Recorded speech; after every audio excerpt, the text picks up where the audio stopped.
திமுகவில் ரவுடியே கிடையாதா? திமுகவில் எந்த ரவுடியுமே கிடையாதா? பிரியாணி கடையை அடித்து சாப்பாடு அண்டாவை தூக்கிட்டு போனீங்களே, பிரியாணி அண்டாவை பாக்ஸிங்லாம் போட்டார. முதல்வர் போய் அந்த சேலம் ஆறாரு தமிழ்ச்செல்வனை பார்த்து மன்னிப்பு கேட்டாரு அதே கடையில் போயிட்டு, மறந்துட்டீங்களா?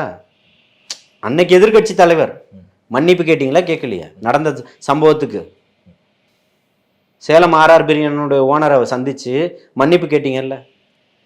அவன் எப்படி பாக்ஸிங் பண்ணான் பார்த்தீங்களா? எதுக்கு?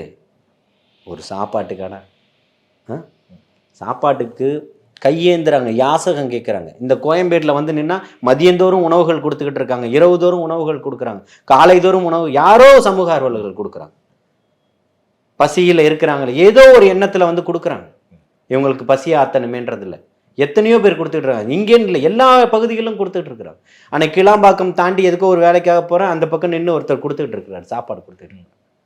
அந்த மாதிரி எத்தனையோ மனிதநேய உள்ளங்கள், நல்ல உள்ளங்கள் எல்லாம் கொடுத்துக்கிட்டு இருக்கு.